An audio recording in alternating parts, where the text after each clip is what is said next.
Halo, dengan Irto Madika, saya akan membahas mengenai hal-hal mendasar dari interpretasi EKG. Elektrokardiogram atau EKG adalah tes untuk mengukur dan merekam aktivitas listrik jantung menggunakan mesin pendeteksi impuls listrik atau elektrokardiograf. Karena EKG berhubungan dengan kelistrikan jantung, maka kita harus tahu dulu mengenai potensial membran aksi. Ini merupakan gambaran dari potensial membran aksi. Daerah ini adalah membran sel. Ini adalah bagian luar sel, dan ini adalah bagian dalam sel.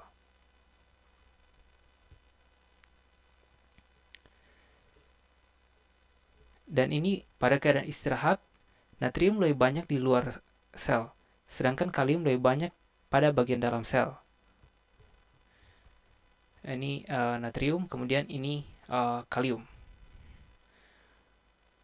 Mengapa natrium lebih banyak pada bagian luar sel? Karena secara aktif natrium akan terus dipompa ke luar sel. Jadi ini bagian dalam, ini bagian luar. Jadi natrium akan terus dipompa secara aktif, sedangkan kalium akan terus dipompa secara aktif juga ke dalam, sehingga natrium akan lebih banyak di luar, sedangkan kalium lebih banyak di dalam. Baik natrium maupun kalium memberikan sifat positif terhadap potensial membran. Pada keadaan ini, bagian luar sel akan lebih positif dari bagian dalam, karena jumlah natrium yang lebih banyak pada bagian luar sel. Pada keadaan ini disebut dengan polar atau keadaan pengutupan. Jadi bagian luar sebagai kutub positif, sedangkan bagian dalam sebagai kutub negatif. Penyebaran potensial aksi dimulai dengan masuknya natrium ke dalam sel secara pasif atau tidak memakai energi, atau keadaan ini disebut dengan depolarisasi. Dari kata D yang berarti penghilangan dan polar yang berarti pengutupan. Jadi penghilangan pengutupan. Jadi yang awalnya pada bagian luar positif menjadi negatif dan bagian dalam positif. Mengapa? Karena terjadi masuknya natrium ke dalam sel, sehingga sifat positif tersebut masuk ke dalam sel, sehingga bagian dalam menjadi semakin positif. Jadi terjadi yang tadi kehilangan pemolaran. Setelah proses depolarisasi akan diikuti dengan pengembalian keadaan polar seperti sebelumnya, tetapi bukan dengan mengeluarkan natrium yang sudah masuk tadi, tapi dengan mengeluarkan kalium yang bersifat positif secara pasif. Jadi ini adalah kalium, dia akan dikeluarkan secara pasif juga, sama seperti natrium masuk ke dalam. Proses pasif ini akan lebih cepat, sehingga proses potensial aksi pun lebih cepat merambat. Keadaan ini disebut dengan repolarisasi. Dari kata repolarisasi. Re artinya kembali dan polar pengutupan. Jadi pada bagian luar sel kembali menjadi positif karena kalium yang keluar, sedangkan bagian dalam kembali negatif karena kalium yang bersifat positif tersebut keluar dari sel. Jadi bagian luar kembali positif, bagian dalam kembali negatif. Setelah terjadinya proses depolarisasi dan repolarisasi, natrium akan dipompa keluar sel dan kalium dipompa ke dalam sel secara aktif yang memerlukan energi. Jadi pada keadaan istirahat, kalium akan dipompa kembali ke dalam dan natrium akan dipompa lagi keluar secara aktif, sehingga pada tahap ini membutuhkan energi atau ATP. Tujuan dari proses ini adalah mempersiapkan membran sel untuk depolarisasi dan repolarisasi berikutnya. Proses potensial aksi ini akan menjalar di sepanjang membran otot jantung yang akan terekam pada lead EKG. Dari sudut pandang elektrokardiografer, sel jantung dibagi 3 jenis. Pertama, sel pacu jantung yang berfungsi sebagai sumber letupan listrik yang akan menyebar ke semua bagian otot jantung, yang seperti sini SA node dan AV node. AV node kecepatannya 60 sampai 100 puls per menit, beat per menit. Kemudian AV 40 sampai 55 kali per menit. Jadi fungsinya sebagai sumber dari letupan listrik. Kedua adalah sel konduksi listrik. Ya, sel konduksi listrik ini yang seperti garis-garis hijau ini adalah sel konduksi listrik. Fungsinya sebagai penghantar potensial aksi yang diletupkan oleh sel pacu jantung. Jadi letupan berasal dari SA node, kemudian akan dihantarkan ke semua bagian jantung. Sel ketiga adalah sel miokardium, berfungsi sebagai mesin kontraksi jantung. Sel miokardium itu yang warna pink ini yang semuanya berfungsi sebagai otot-otot yang menggerakkan otot jantung sehingga berfungsi untuk memompa darah. Sel konduksi listrik dan sel miokardium mempunyai potensi untuk mengeluarkan letupan sama seperti sel pacu jantung. Yang membedakan adalah sel pacu jantung mengeluarkan kecepatan letupan yang lebih cepat sehingga menjadi patokan kecepatan irama bagi jantung. Jadi SA node ini yang paling tercepat di antara dari AV node, dan sel konduksi listrik adalah sel miokardium yang mempunyai potensi untuk mengeluarkan letupan sama seperti sel pacu jantung. Yang membedakan adalah sel pacu jantung mengeluarkan kecepatan letupan yang lebih cepat sehingga menjadi patokan kecepatan irama bagi jantung. Selain itu, dari posisinya, SA node memberikan arah letupan yang membuat darah pada jantung secara efektif dari atrium ke ventrikel. Sehingga dari atrium darah yang lebih dahulu berdepolarisasi akan duluan berkontraksi sehingga mengalirkan darahnya ke ventrikel, sehingga membuat aliran darah lebih efisien. Hal ini menjadikan SA node sebagai pacu jantung utama. Selain itu, miokardium mempunyai potensi untuk menghantarkan listrik, namun lebih lambat dibandingkan sel konduksi listrik. Pada keadaan patologis, sel miokardium juga mengeluarkan letupan listrik seperti sel pacu jantung yang mengakibatkan aritmia. Jadi sel miokardium ini sebenarnya mempunyai semua potensi dari baik sebagai sel penghasil letupan listrik maupun sebagai sel konduksi listrik. Ini adalah gambar dari kertas EKG, terdiri dari kotak kecil yang berukuran 1 mm dan kotak besar yang terdiri dari 5 kotak kecil atau 5 mm. Jadi ini kotak kecil dan ini kotak besar. Maaf, tidak lurus. Pada arah horizontal menggambarkan waktu. Satu kotak kecil menggambarkan waktu 0,04 detik dan satu kotak besar menggambarkan waktu 0,04 kali 5 0,2 detik. Pada arah vertikal menggambarkan tegangan. Satu kotak kecil menggambarkan tegangan 0,1 mV. Pada satu kotak besar menggambarkan tegangan 0,5 mV. Kombinasi dari waktu dan tegangan ini yang akan memberikan kita interpretasi pada EKG. Gelombang EKG terdiri dari gelombang P, kompleks QRS, dan gelombang T. Oke, kita bahas satu persatu. Gelombang diawali dengan letupan pada SA node pada atrium kanan. Di sini. Kemudian menyebar ke atrium kiri yang menyebabkan terbentuknya gelombang P.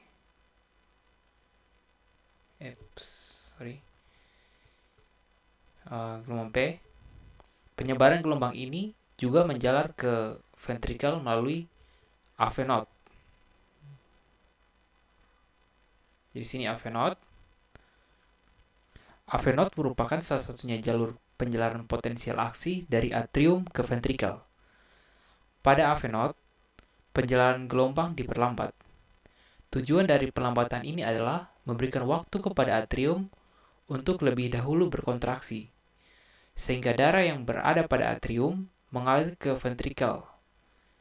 Jika tidak diperlambat, atrium dan ventrikel akan berkontraksi bersama-sama, sehingga perpindahan darah dari atrium ke ventrikel tidak efisien. Pada kertas EKG, perlambatan ini digambarkan sebagai segmen pair.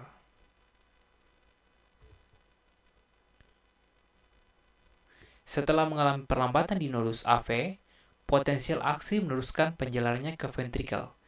Diawali pada septum di sini,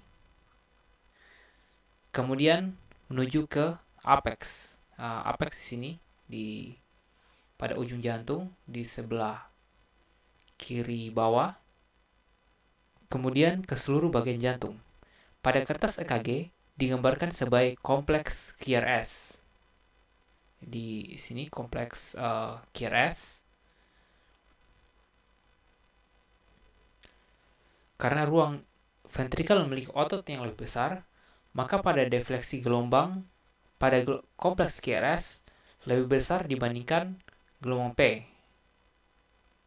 Jadi tadi gelombang P ini menggambarkan atrium, sedangkan kompleks QRS ini menggambarkan depolarisasi dari ventrikel. Pada tahap ini, atrium berrepolarisasi, tetapi tidak nampak pada gambaran EKG, karena tertutup oleh kompleks QRS. Kemudian setelah ventrikel telah berhenti berdepolarisasi, pada kertas EKG digambarkan sebagai segmen ST. Setelah seluruh ventrikel berdepolarisasi, dilanjutkan dengan repolarisasi ventrikel. Yang warna pink ini adalah proses repolarisasi mulai dari apex, dilanjutkan repolarisasi ventrikel. Pada kertas EKG digambarkan sebagai gelombang T. Proses ini dimulai dari arah apex jantung. Proses ini kemudian diulangi lagi dari awal lagi. Kompleks QRS memiliki gambaran yang bervariasi. Pada umumnya, kompleks QRS terdiri dari gelombang Q yang merupakan defleksi negatif pertama, gelombang R yang merupakan defleksi positif pertama, dan gelombang S yang merupakan defleksi negatif setelah gelombang R. Ini gelombang Q yang turun ke bawah, kemudian yang naikin adalah gelombang R, dan yang ada curam ke bawah ini adalah gelombang S. Yang gelombang S ini yang mengikuti gelombang R. Kemudian gelombang yang ini disebut gelombang QR karena terdiri dari defleksi negatif pertama yang disebut gelombang Q dan defleksi positif yang disebut gelombang R. Yang berikutnya adalah gelombang RS karena hanya terdiri dari defleksi positif dan diikuti oleh gelombang defleksi negatif setelah gelombang R, yaitu gelombang S. Yang berikutnya adalah gelombang R karena hanya terdiri dari gelombang positif R, defleksi positif R. Yang berikutnya adalah gelombang RS R prime karena terdiri dari defleksi positif pertama yaitu gelombang R, kemudian defleksi negatif setelah R yaitu gelombang S, kemudian diikuti gelombang defleksi positif lagi. Tapi ini bukan gelombang R lagi, tapi R prime. Yang gelombang ini saya akan bahas pada video bundle branch block. Kemudian gelombang apakah ini? Jadi kalau kita lihat dia cuma ada curaman ke bawah. Jadi curaman pertama ini adalah gelombang Q. Kemudian yang curaman yang berikut ini adalah gelombang S, sehingga ini disebut gelombang QS.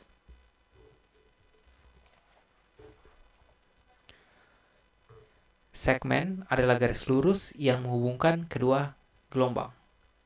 Jadi misalnya gelombang, kemudian ada gelombang lagi. Ini disebut segmen. Sedangkan interval minimal terdiri dari atas satu gelombang plus garis penghubung. Segmen PR ini disebut segmen. Jadi antara gelombang P dan kompleks QRS. Jadi ini disebut segmen. Jadi segmen PR mengukur waktu dari akhir depolarisasi atrium yang gelombang P sampai awal depolarisasi ventrikal. Perhatikan apakah segmen ini ada atau tidak. Pada sindrom praeksitasi, segmen PR ini menghilang. Sedangkan pada AV block, gelombang ini memanjang. Interval PR mengukur waktu dari awal depolarisasi atrium sampai awal depolarisasi ventrikal. Normalnya 0,12 sampai 0,2 detik atau 3 sampai 5 kotak kecil. Yang diperhatikan pada interval PR adalah apa didapatkan pemanjangan. Biasanya pemanjangan terjadi akibat AV block. Berikutnya interval QRS. Interval QRS ini mengukur waktu depolarisasi ventrikal normalnya 0,08 sampai 0,12 detik atau 2 sampai 3 kotak kecil. Perhatikan apakah terdapat pemanjangan. Pemanjangan biasa terjadi pada jantung hipertrofi atau bundle branch block akibat pemanjangan waktu berdepolarisasi. Kemudian kompleks QRS. Kompleks QRS mengukur waktu depolarisasi ventrikal. Jadi dari sini sampai sini. Perhatikan normalnya 0,08 sampai 0,12 detik atau 2 sampai 3 kotak kecil. Perhatikan apakah terdapat pemanjangan. Pemanjangan biasanya terjadi pada jantung hipertrofi atau bundle branch block akibat pemanjangan waktu untuk berdepolarisasi. Berikutnya, segmen ST. Mereka waktu dari akhir depolarisasi ventrikal sampai awal repolarisasi ventrikal. Jadi dari sini sampai sini.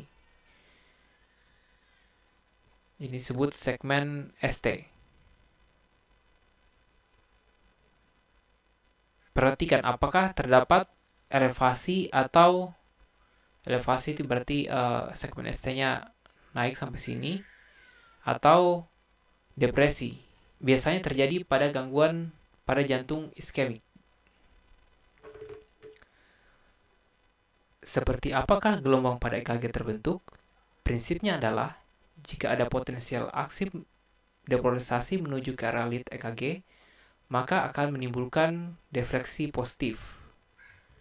Contohnya seperti di sini, kita anggap arah listriknya ke arah lead A, ini anggaplah ini lead A.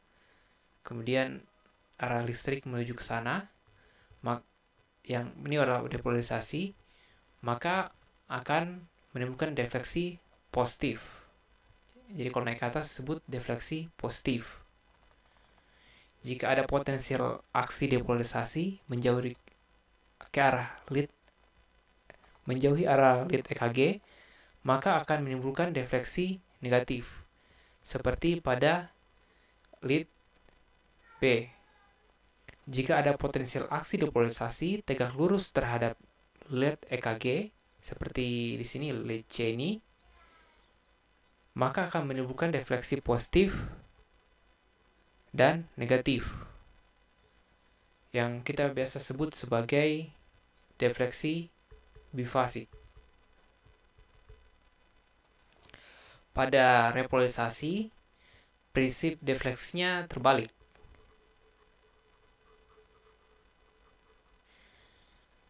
Pada repolarisasi yang menuju ke arah lead EKG, maka akan menimbulkan defleksi negatif. Jadi terbalik dari depolarisasi. Pada repolarisasi ini terbalik, jadi dia akan negatif. Sedangkan jika listrik menjauhi lead, maka akan menimbulkan defleksi positif. EKG terdiri dari 12 sedapan. Mengapa perlu 12 sedapan dan tidak satu saja? Karena EKG berfungsi menjadap listrik dari berbagai sisi. Ibaratnya kita melihat jantung dari berbagai sudut pandang atau perspektif visual, sehingga kita bisa membuat kesimpulan dari berbagai perspektif tersebut. Contohnya ini seperti orang melihat gajah, jika dari hanya satu perspektif saja akan mengakibatkan kekeliruan dalam melakukan interpretasi. Aliran listrik pada EKG disebut sebagai vektor. Sadapan ekstremitas berfungsi menangkap vektor sadapan listrik pada arah bidang frontal. Untuk mendapatkan 6 sedapan ekstremitas, diperlukan 4 probe yang dipasang pada keempat ekstremitas. Posisinya seperti pada gambar ini. Jika kita membuat suatu bidang frontal, bidang frontal seperti ini ya, gambar tadi. Jika kita membuat suatu bidang frontal seperti ini, kita anggap ini bidang frontal tubuh ya, jantung ada di tengah. Arah ke kiri dari jantung merupakan 0 derajat. Inilah 0 derajat. Bagian bawah ada 0 sampai 180 derajat. Jadi 0 derajat. Ini ke bawah ini skala 0 sampai 180 positif. Di sini 0 derajat, kemudian 30 derajat, 60 derajat. 60 derajat.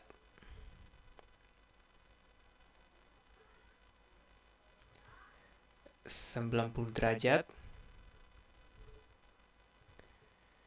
dan di sini adalah 180 derajat. Kemudian pada bagian atas ini merupakan skala negatif. Jadi di sini ada min 30 derajat, sini min 90 derajat, dan 100 terakhir juga 180 derajat. Jadi ini merupakan skala min. Sedangkan ini adalah skala positif pada bagian bawah. Kita lanjut. Ini adalah 6 vektor yang akan disadap oleh lead ekstremitas. Pertama, lead 1.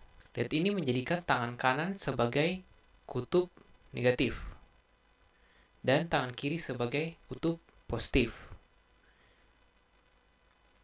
Sehingga lead 1 akan mendeteksi aliran listrik ke arah 0 derajat. Jadi dia akan ke kiri 100%. Jadi seperti gambar tadi. Jadi kalau dia ke kiri, arahnya adalah 0 derajat. Berikutnya lead 2. Lead ini menjadikan tangan kanan sebagai kutub negatif dan kaki kiri sebagai lead positif. Sehingga lead ini akan mendeteksi aliran listrik ke arah 60 derajat. Jadi yang tadi ini ke arah sini itu adalah 60 derajat. Berikutnya, lead 3. Lead ini menjadikan tangan kiri sebagai lead negatif dan menjadikan kaki kiri sebagai lead positif. Sehingga lead 3 mendeteksi aliran listrik ke arah 100 positif 120 derajat. Berikutnya adalah lead yang diperkuat. Ada augmented vector foot, left, dan right. Lead AVF menjadikan tangan kanan dan tangan kiri sebagai kutub negatif dan kaki kiri sebagai lead positif. Sehingga lead ini mendeteksi aliran listrik ke arah bawah atau 90 derajat positif. Berikutnya lead AVL. Lead ini menjadikan tangan kanan dan kaki kiri sebagai kutub negatif dan tangan kiri sebagai kutub positif. Sehingga lead ini mendeteksi aliran listrik ke arah min 30 derajat. Jadi tadi ini seperti yang sebelumnya, ke arah sini merupakan min 30 derajat. Sini min 90 dan seterusnya. Berikutnya lead AVR. Lead ini menjadikan tangan kiri dan kaki kiri sebagai kutub negatif dan tangan kanan sebagai kutub positif.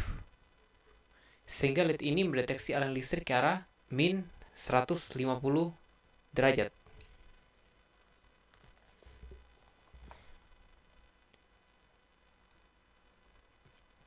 Ini adalah rangkuman dari vektor lead ekstremitas. Jika kita perhatikan, menurut arahnya, lead AVL dan 1 mendeteksi listrik ke arah kiri. Sedangkan lead 2, AVF, dan 3 akan mendeteksi listrik ke arah bawah. Pada kasus jantung iskemik, misalkan didapatkan ST elevasi pada lead 2, AVF, dan 3, maka yang mengalami infrak adalah jantung bagian inferior.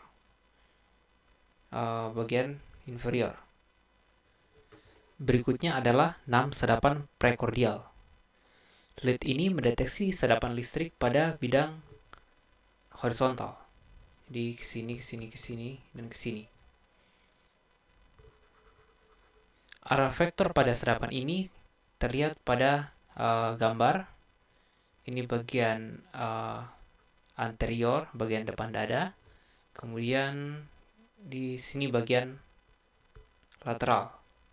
Dari sini. Lead V1 dan V2 menggambarkan bagian septum jantung.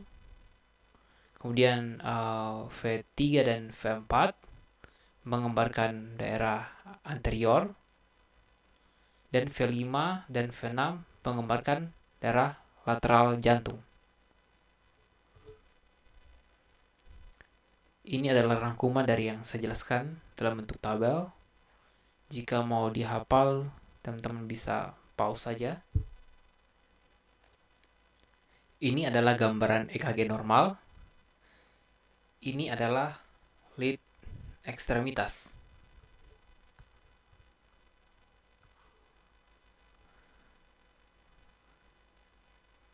Aliran listrik jantung mengarah dari sudut SA0 menuju ke apex, sehingga arahnya menuju ke arah kiri dan bawah.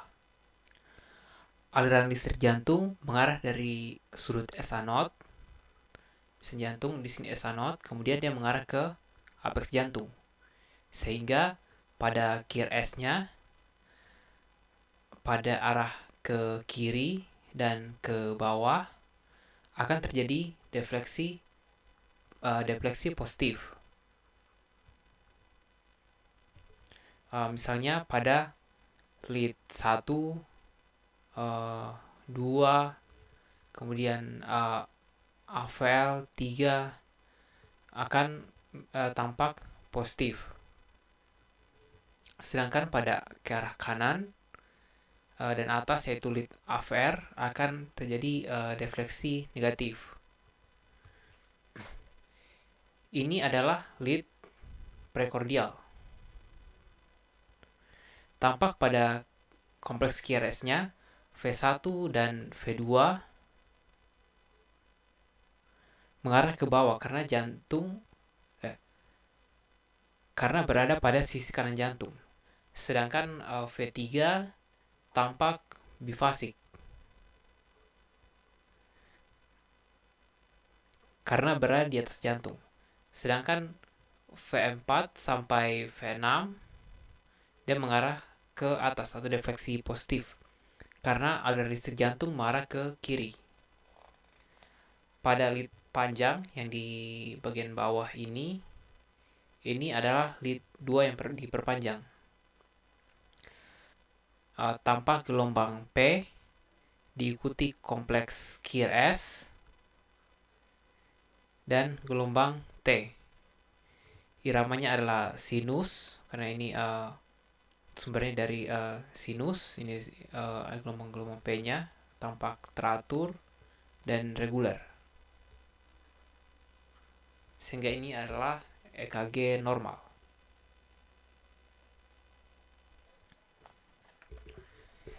Kita bisa menghitung frekuensi jantung menggunakan EKG.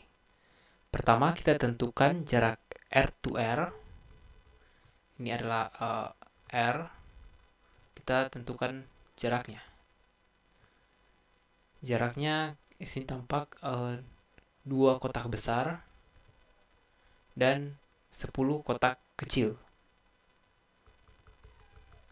Jika menggunakan kotak kecil, maka kita menggunakan pembilang 1500 dibagi jumlah kotak kecil. Jika menggunakan kotak besar, maka kita menggunakan pembilang 300. Maka akan didapatkan hasil dengan satuan pulse per menit. Sebagai contoh, pada EKG yang di atas ini didapatkan R to R-nya 2 kotak besar.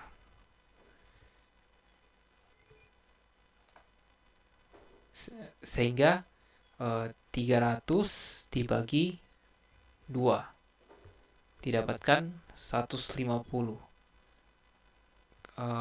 pulse 50 kali per menit. Sedangkan ini ada 10 kotak kecil, jadi 1500 dibagi 10. Hasilnya juga 150 kali per menit. Jadi kalau ada satu kotak kecil, jaraknya berarti pulse-nya ada 300 kali per menit. Kalau 2, 150. Kalau 3, 100. Kalau 4, 75 dan seterusnya.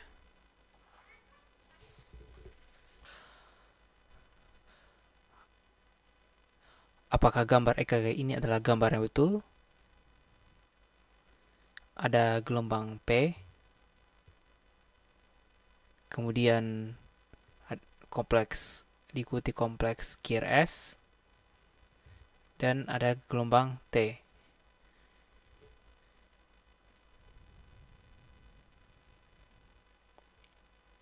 Berapa kecepatan dari gambaran EKG ini? Tanpa gambar R to R-nya ada 4 kotak. Jadi 300 bagi 4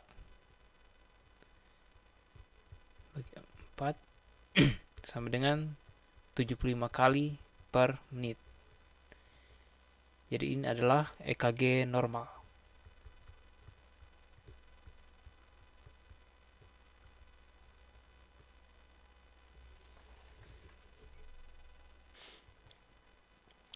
Bagaimana dengan EKG ini?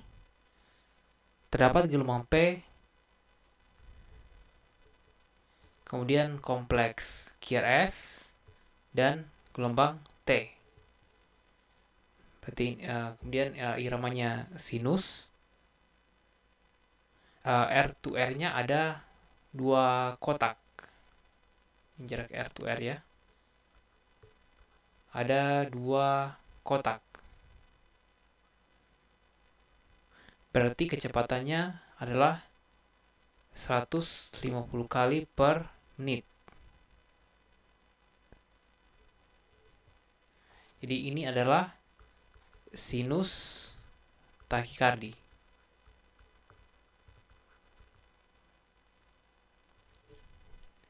Kemudian berikutnya bagaimana dengan gelombang EKG ini? Gelombangnya tampak ada PQRS, ini P, kemudian ini kompleks QRS, kemudian ini gelombang T. Tapi jarak antara R to R-nya tampak 1, 2, 3, 4, 5, 6. Ada 6 kotak. Berarti kecepatannya 50 kali per menit. Jadi ini adalah sinus bradikardi. Berikutnya, bagaimana dengan EKG ini? Tampak gelombang P tertutup oleh gelombang T. Dan jarak R to R-nya 1 sampai 2 kotak. Berarti kecepatannya ini sekitar 150 sampai 300 kali per menit. Jadi ini adalah gambaran dari supraventricular tachycardy.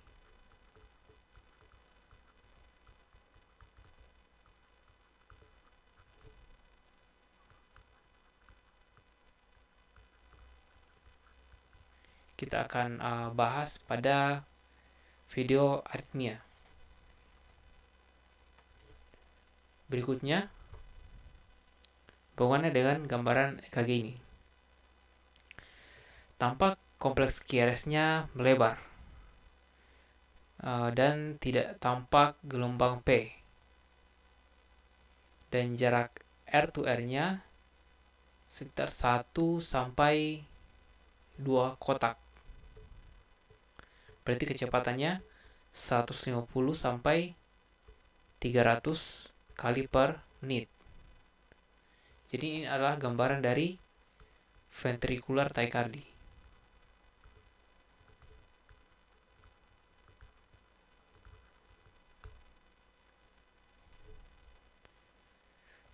Berikutnya, bagaimana dengan gambaran EKG ini?